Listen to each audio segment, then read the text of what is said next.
जय हिंद भाइयों। आज हम देखेंगे कि गणेश चतुर्थी का त्योहार क्यों मनाया जाता है। गणेश जी का जन्म उनके महत्व को दर्शाता है। इस दिन गणेश जी की स्थापना की जाती है और उनकी पूजा की जाती है। इस पर्व के साथ कई पौराणिक कहानियां जुड़ी हुई है, जिनमें से एक प्रसिद्ध कहानी मैं आपको बताने जा रहा हूँ। गणेश जी के जन्म की कहानी। पौराणिक कथाओं के अनुसार एक बार माता पार्वती कैलाश पर्वत पर स्नान करने जा रही थी। उन्होंने देखा कि द्वार पर उनकी रक्षा के लिए कोई मौजूद नहीं है। तब उन्होंने अपनी रक्षा के लिए एक उपाय सोचा। उन्होंने अपने शरीर पर लगी मेल उपढन से एक बालक का पुतला बनाया। उसके बाद उस पुतले में प्राण दान दिए और उसे सजीव कर दिया। माता पार्वती ने उस बालक को द्वार पर खड़ा कर दिया और उसे आदेश दिया कि जब तक वह स्नान नहीं कर लेती तब तक किसी को अंदर आने की अनुमति मत देना। बालक ने अपनी माता का आदेश मानते हुए द्वार की रक्षा करने लगा। कुछ ही देर बाद भगवान शिव वहां पर पहुंचे। उन्होंने बालक के रूप में किसी को पहरेदार देखा। भगवान शिव ने उस बालक को समझाने का प्रयास किया कि वह माता पार्वती के पति है, कृपया उनके अंदर जाने दीजिए। लेकिन वो बालक भगवान शिव को वहीं खड़ा रहने के आदेश दिया।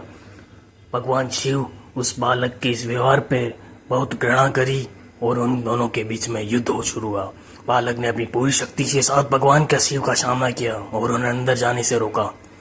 बालक के इस हट से क्रोधित होकर शिव जी ने अपना त्रिशूल निकाला और उसका सर धड़ से अलग कर दिया। जब माता पार्वती स्नान करके बाहर आई तो उन्हें अपने द्वार पे अपने पुत्र का कटा हुआ सर देखा और वह इस सीन को देख के बहुत क्रोधित और दुखी हुई। भगवान शिव से कहा कि यह क्या किया आपने मेरे पुत्र को मार डाला। माता पार्वती का क्रोध देखकर सभी देव देवता भयभीत हो गए। तभी भगवान शिव ने अपने गणों को आदेश दिया और बोला, उत्तर दिशा की तरफ जाओ और जो प्राणी मिले उसका सर काट कर मेरे पास लेके आओ।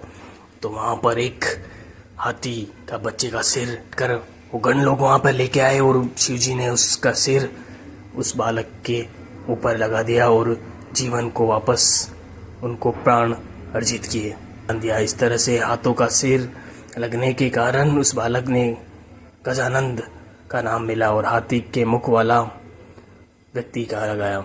इसके बाद भगवान शिव ने सभी देवताओं को आदेश दिया कि बालक को देवताओं में सबसे पहले पूजा जाएगा। उन्होंने कहा कि जो कोई भी शुभ कार्य करने से पहले गणेश जी की पूजा नहीं करेगा उसका कार्य सफल नहीं होगा।